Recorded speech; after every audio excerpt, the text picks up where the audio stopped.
Jumpa lagi bersama dengan Kakak Yuyun dan Kakak Lilis di ibadah hari Minggu pelayanan anak.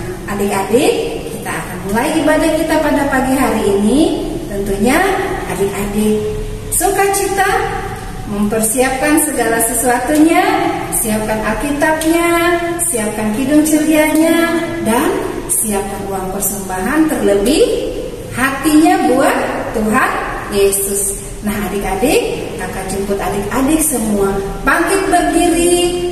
Kita akan bernyanyi dari pujian Mari Kita Bersukaria.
Kita mau nyanyi satu lagu lagi dari Kidung Ceria 13, Kami Puji Dengan Riang.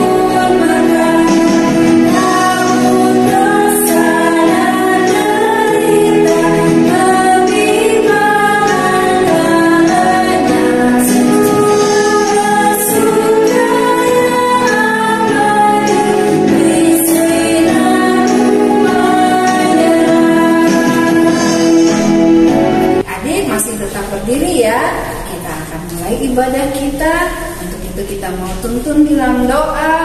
Kakak ajak adik-adik untuk lipat tangan, tutup mata, kita mau berdoa. Kita berdoa ya adik-adik. Rasa syukur dan terima kasih, hormat dan kemuliaan yang kami naikkan lagi Tuhan di pagi hari ini. Kami mengucap syukur dan kami bersuka cita karena pada pagi hari ini kami diberikan kesempatan oleh Tuhan untuk kami memuji dan membesarkan nama-Mu. Tuhan Yesus, hadirlah di tengah-tengah ibadah kami pada pagi hari ini. Biarlah ibadah kami di pagi hari ini boleh berkenan di hadapan Tuhan, dan kami anak-anak-Mu mau memuji dan bersaksi tentang kasih setia Tuhan. Inilah doa kami di dalam nama Yesus Tuhan kami sudah berdoa dan mengucap syukur. Amin. Adik-adik, dipersilakan duduk ya. Nah, pada saat ini kita mempersiapkan diri untuk mendengarkan firman Tuhan. Namun sebelumnya adik-adik, kita menyambut firman Tuhan dengan kita angkat pujian dari Kidung Ceria 138 bait yang pertama. Yeah.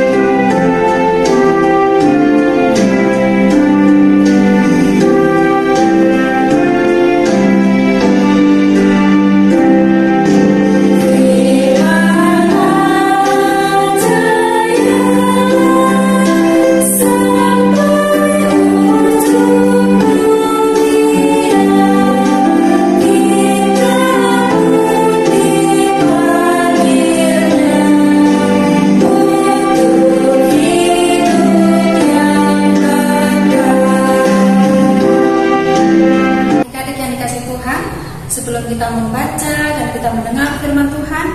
Mari kita berdoa dulu ya. Semua ambil sikapnya berdoa. Mari kita berdoa. Tuhan Yesus yang baik, terima kasih Tuhan atas kebaikan-Mu dalam kehidupan kami. Pada hari ini kami boleh beribadah, memuji dan membesarkan nama Tuhan. Dan sebentar lagi kami mau belajar akan firman-Mu. Tolong Tuhan hadir di tengah-tengah kami anak-anak-Mu, supaya kami anak-anak-Mu dengan sukacita mau mendengar, dan selanjutnya kami mau melakukan apa yang akan Tuhan ajarkan kepada kami.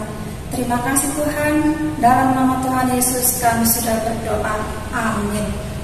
Nah adik-adik, pembacaan firman Tuhan hari ini terambil dari kitab Perjanjian Baru, yaitu Kisah Para Rasul 22 ayat 1 sampai ayat yang kelima. Hai saudara-saudara dan bapak-bapak, dengarkanlah apa yang hendak kukatakan kepadamu sebagai pembelaan diri. Ketika orang banyak itu mendengar, ia berbicara dalam bahasa Ibrani, makin tenanglah mereka. Ia berkata, "Aku adalah orang Yahudi, lahir di Tarsus, di tanah Kilikia, tetapi dibesarkan di kota ini, dididik dengan teliti di bawah pimpinan Gamaliel dalam hukum nenek moyang kita, sehingga aku menjadi seorang yang giat bekerja bagi Allah sama seperti kamu semua pada waktu ini. Dan aku telah menganiaya pengikut-pengikut jalan Tuhan sampai mereka mati.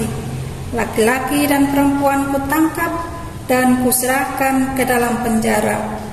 Tentang hal itu, baik imam besar maupun majelis tua-tua dapat memberi kesaksian. Dari mereka aku telah membawa surat-surat untuk saudara-saudara di Damsyik, dan aku telah pergi ke sana untuk menangkap para penganut-penganut jalan Tuhan yang terdapat juga di situ, dan membawa mereka ke Yerusalem untuk dihukum." Nah adik-adik, cerita firman Tuhan kita hari ini sesuai dengan firman Tuhan yang sudah kita baca tadi. Kita mau belajar dari seorang tokoh Alkitab, yaitu yang bernama Paulus. Adik-adik masih ingat siapa Paulus adik-adik? Paulus adalah orang yang dipercaya oleh Tuhan untuk menjadi pemberita Injil. Paulus diberikan keberanian oleh Tuhan untuk menjadi rasul atau pelayan Tuhan, sehingga Paulus berani untuk bersaksi, menyampaikan cerita tentang siapa Tuhan Yesus yang sebenarnya. Nah adik-adik, sebelum Paulus dipercaya oleh Tuhan untuk menjadi pemberita Injil, adik-adik masih ingat nggak Paulus pernah melakukan apa ya? Adik-adik, Paulus adalah orang yang berasal dari sebuah daerah yang bernama kota Tarsus di tanah Kilikia. Paulus itu adalah orang Yahudi. Adik-adik tahu kalau orang Yahudi atau bangsa Yahudi itu adalah bangsa atau orang yang tidak mau mengakui bahwa Tuhan Yesus itu adalah Sang Juru Selamat. Oleh karena itu, bangsa Yahudi atau orang-orang Yahudi itu tidak suka adik-adik dengan orang yang pengikut Tuhan Yesus. Dia sangat membenci orang-orang Kristen pada waktu itu. Sehingga bangsa Yahudi ketika bertemu dengan orang-orang pengikut Tuhan, dia mau menangkap dan dia mau menganiaya. Mereka tidak ingin agama Kristen pada waktu itu berkembang atau bertambah banyak. Bangsa Yahudi tidak ingin gereja bertambah luas adik-adik. Nah, pada waktu itu Paulus ketika masih remaja, dia dikirim oleh orang tuanya ke kota Yerusalem. Untuk apa adik-adik?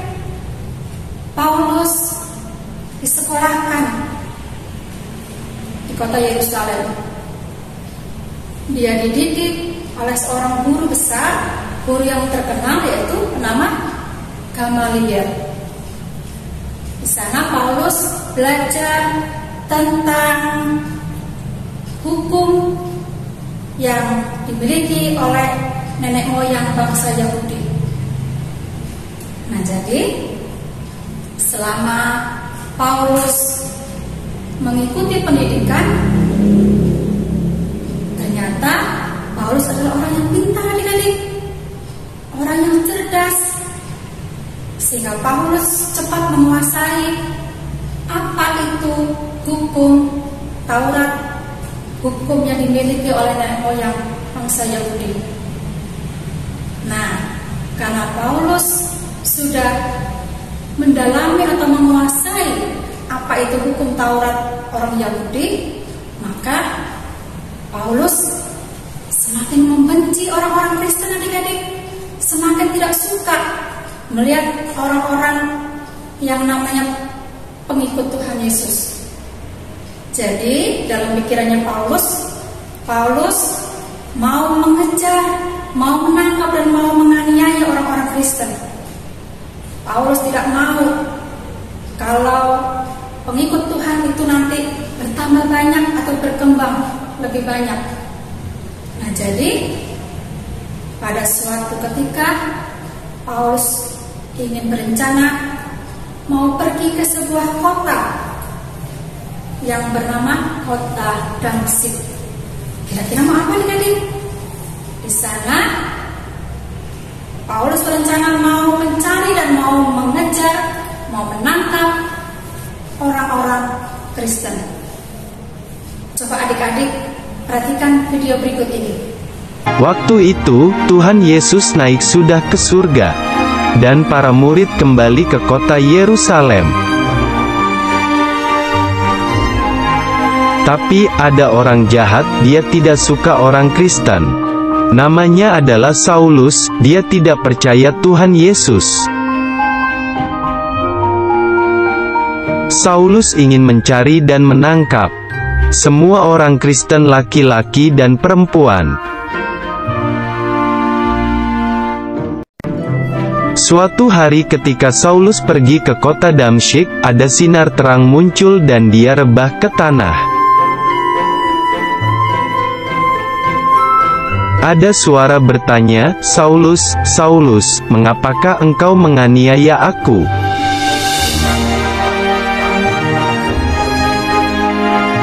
Lalu Saulus menjawab, "Siapakah engkau, Tuhan?" Suara itu berkata, "Akulah Yesus yang kau aniaya itu." Tiba-tiba mata Saulus menjadi buta. Teman-temannya menuntunnya berjalan. 3 hari kemudian, Tuhan menyuruh Ananias untuk menyembuhkan mata Saulus yang buta. Ananias menumpangkan tangannya ke Saulus dan berdoa agar dapat melihat lagi. Lalu ada selaput yang jatuh dari matanya, dan Saulus dapat melihat lagi. Kemudian Ananias membaptis Saulus, dan makan agar kekuatannya pulih. Saulus tinggal bersama murid-murid Tuhan Yesus, untuk berdoa dan belajar firman Tuhan. Akhirnya, Saulus menjadi percaya Tuhan Yesus, dan namanya diganti menjadi Paulus. Nah, adik-adik sudah memperhatikan video tadi kan? Betapa jahatnya Paulus mau merencanakan yang tidak baik, adik-adik. Tapi karena Paulus punya rencana yang jahat, maka Tuhan menggagalkan tujuan Paulus ke Damsyik, seperti yang adik-adik lihat di video tadi kan? Nah, Tuhan marah, adik-adik. Akhirnya Tuhan menghukum Paulus. Dengan apa nih? Matanya menjadi buta. Nah, tapi Tuhan itu marah kepada Paulus, tapi Tuhan tidak membenci Paulus. Tuhan tetap sayang kepada Paulus. Sehingga apa? Seperti yang adik-adik lihat di video tadi, akhirnya Paulus bisa melihat kembali, disembuhkan oleh orang yang sudah diutus oleh Tuhan, yaitu yang bernama Bapak Ananias tadi. Nah, adik-adik, setelah Paulus mengalami peristiwa itu, akhirnya Paulus berbalik. Yang tadinya benci kepada pengikut Tuhan, akhirnya mau percaya kepada Tuhan Yesus, mau mengakui bahwa Tuhan adalah Sang Juru Selamat. Sehingga Paulus meminta untuk dibaptis dan memberi diri untuk melayani Tuhan.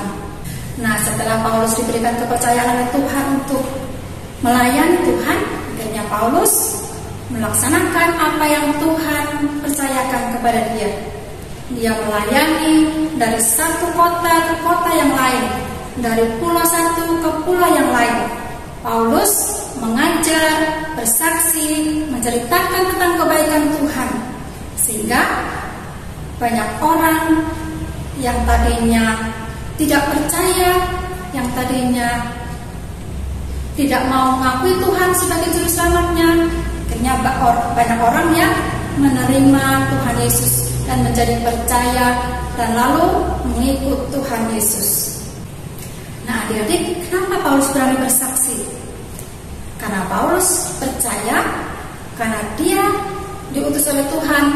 Berarti Paulus percaya bahwa Tuhan akan menyertai dan menolong Paulus, sehingga Paulus bisa melaksanakan apa yang diperintahkan oleh Tuhan untuk melayani. Nah, adik-adik, pada suatu hari Paulus pergi ke sebuah daerah. Di situ dia masuk ke dalam bait Allah. Paulus bertujuan mau beribadah. Tapi tidak lama kemudian apa yang terjadi, adik-adik? Tidak lama kemudian orang-orang itu beramai-ramai, adik-adik, untuk mendatangi Paulus. Bahwa Paulus dianggap orang yang menentang hukum Taurat. Paulus dianggap sebagai orang yang pemberontak.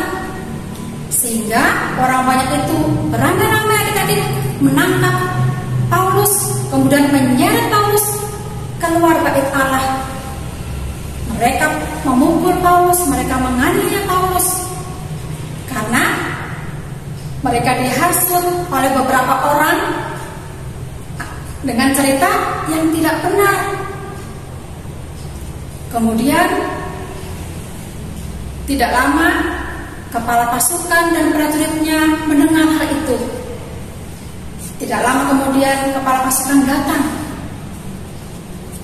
menemui Paulus. Ketika kepala pasukan itu datang, mereka berhenti, adik-adik, untuk memukul Paulus.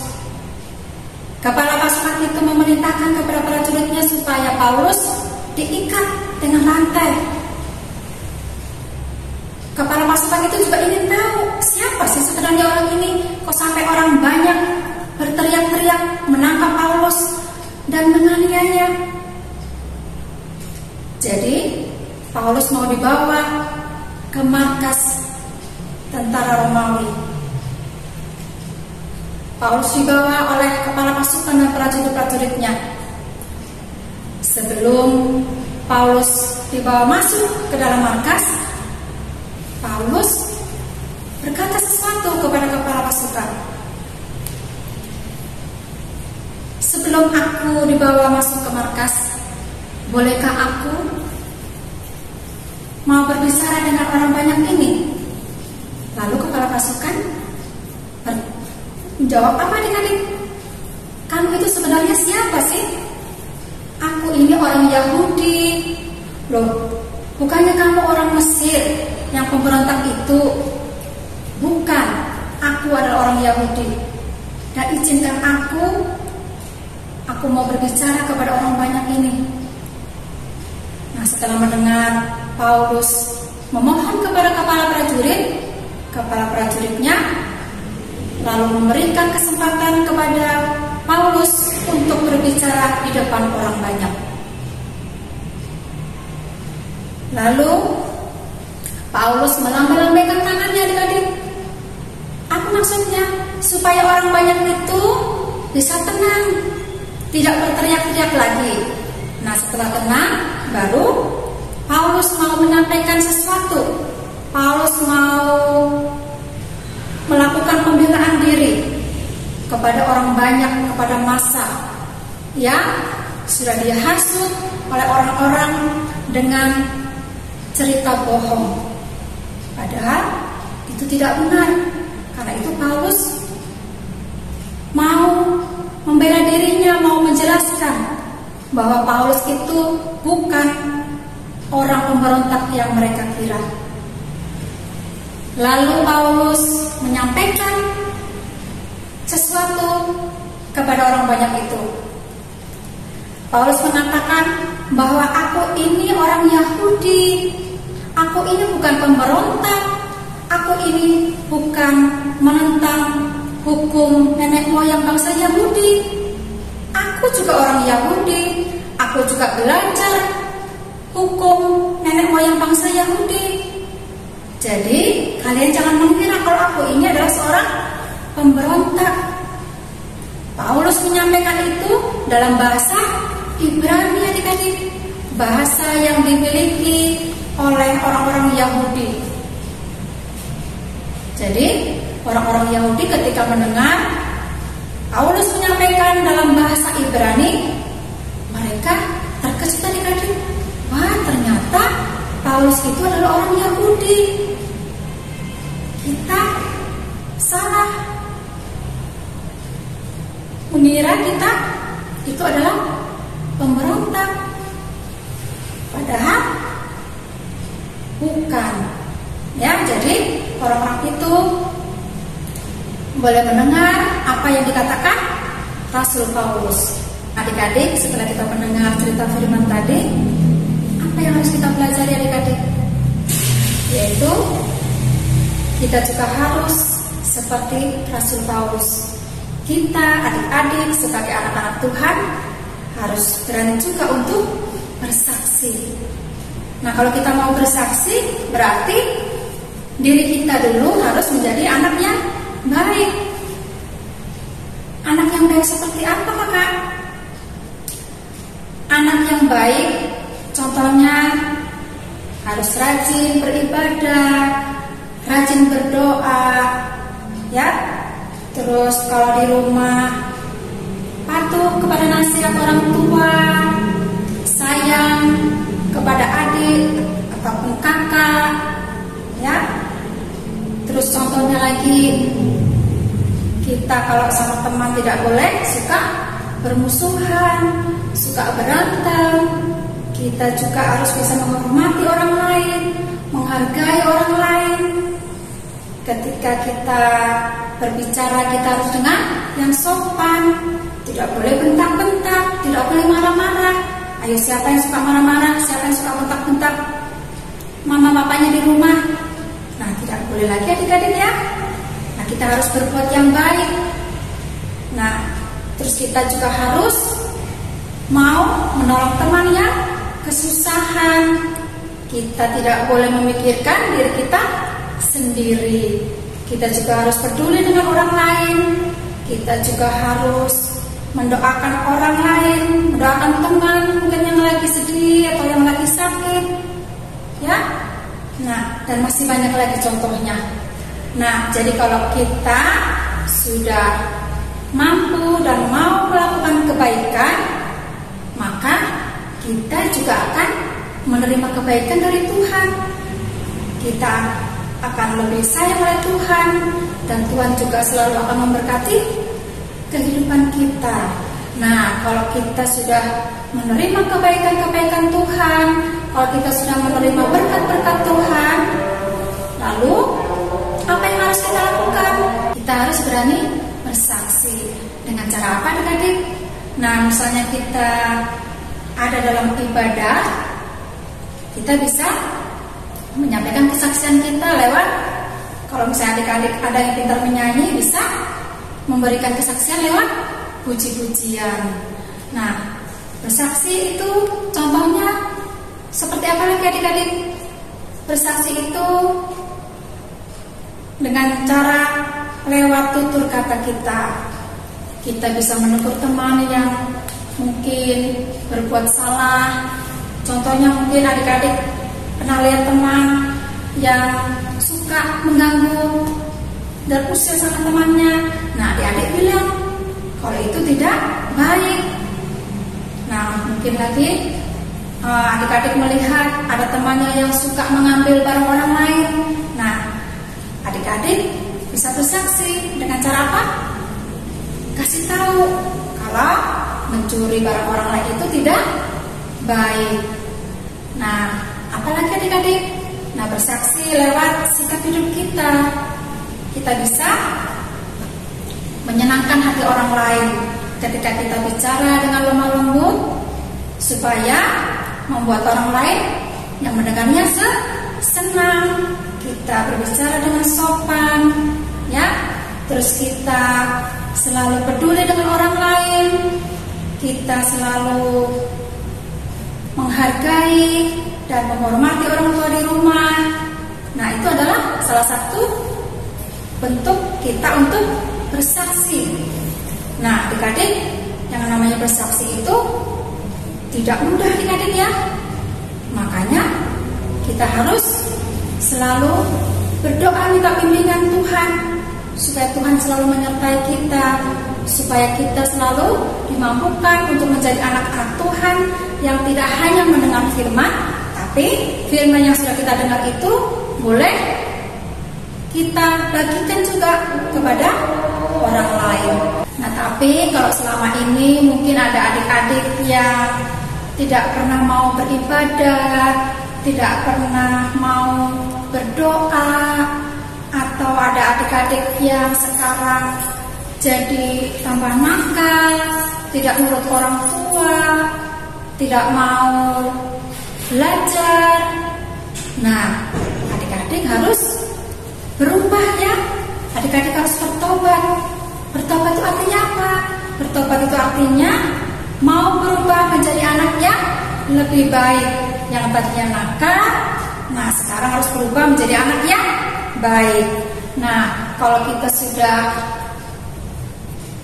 melakukan kebaikan, maka kita bisa bersaksi kepada orang lain seperti Rasul Paulus tadi, supaya adik-adik bisa bersaksi dan Tuhan akan sayang dan memberkati kehidupan adik-adik semua. Amin. Nah, adik-adik, setelah kita mendengarkan firman Tuhan, mari kita merespon firman Tuhan dengan bernyanyi dari Kidung Ceria 203, Berkumandang dari Seberang.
Kita akan memberikan persembahan syukur, persiapan uang persembahannya, mengiringi persembahan kita akan memuji Tuhan dari Kidung Ceria 205 bait yang pertama.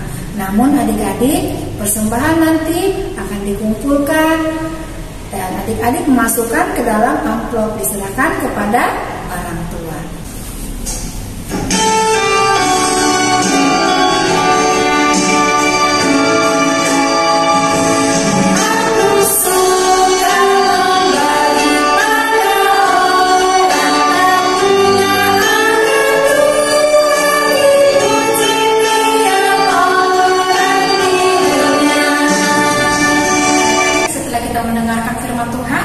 Mari kita masuk dalam doa syafaat.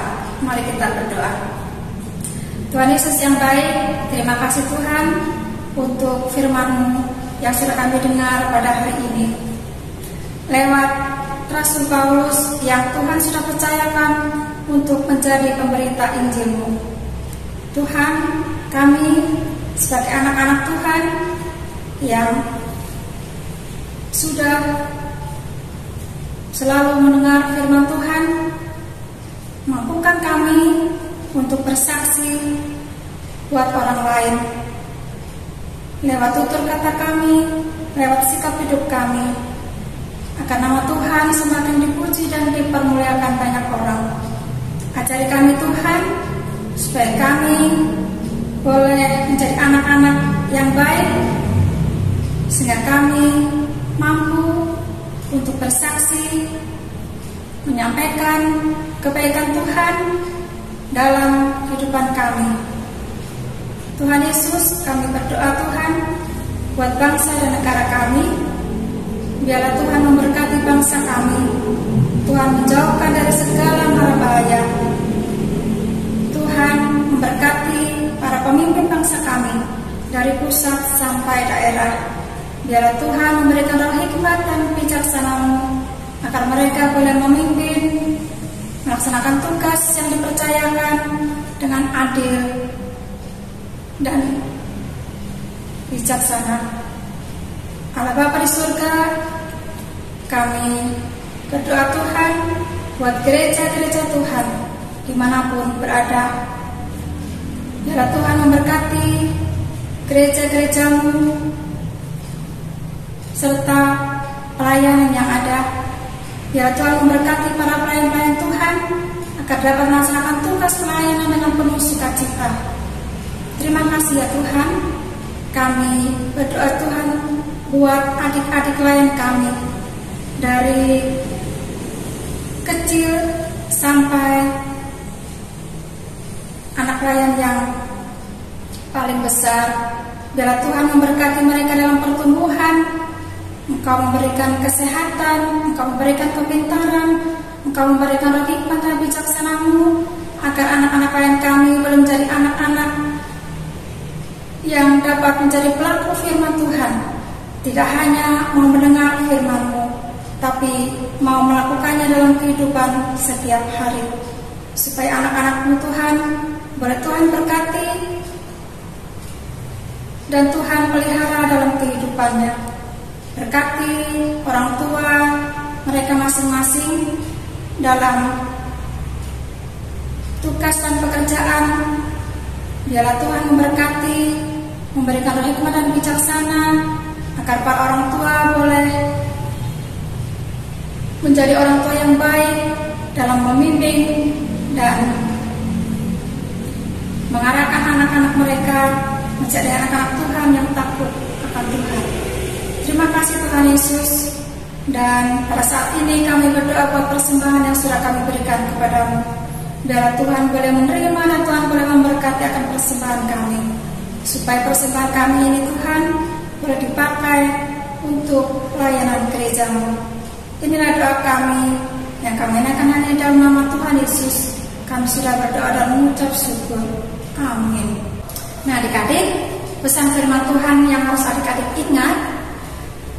Adik-adik sebagai anak Tuhan harus berani untuk bersaksi, harus berani untuk menjadi pelaku-pelaku firman Tuhan.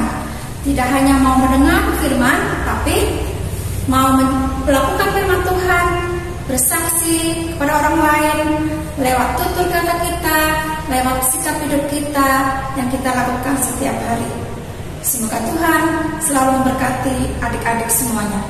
Adik-adik, kita akan mengakhiri ibadah kita. Untuk itu, kakak mengajak adik-adik semua untuk bangkit berdiri. Kita akan tutup ibadah kita dengan bernyanyi dari Kidung Ceria 263.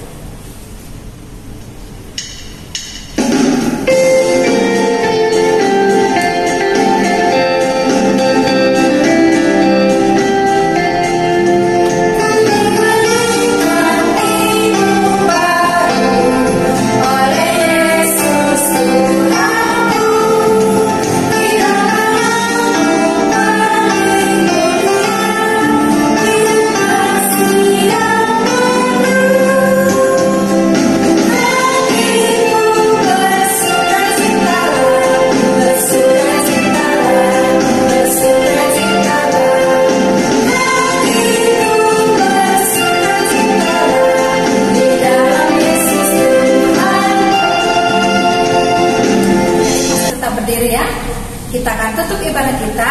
Mari kita berdoa. Tuhan Yesus yang baik, terima kasih Tuhan atas penyertaan Tuhan dalam ibadah kami pada hari ini. Kami sudah memuji Tuhan dan di dalamnya kami sudah mendengarkan firman Tuhan. Ajari kami Tuhan supaya kami dimampukan untuk melakukan firman Tuhan yang sudah kami dengar dalam kehidupan kami setiap hari. Tuhan Yesus, setelah kami beribadah, kami akan melanjutkan aktivitas kami. Biarlah Tuhan menyertai memberkati kami, kehidupan kami satu minggu yang akan berjalan. Biarlah Tuhan menyertai kami, menuntun kami, menjauhkan kami dari segala mara bahaya. Dan biarlah kami senantiasa ada dalam perlindungan Tuhan. Terima kasih Tuhan, inilah doa dan ungkapan syukur kami yang kami naikkan hanya di dalam nama Tuhan Yesus. Kami sudah berdoa dan mengucap syukur. Amin. Adik-adik, ibadah kita sudah selesai. Untuk itu, Kakak Layang berharap adik-adik tetap semangat, jaga kesehatan, dan adik-adik suka cita. Nah, adik-adik, Kakak Layang mengucapkan sampai jumpa di ibadah yang ke depan. Selamat hari Minggu, Tuhan Yesus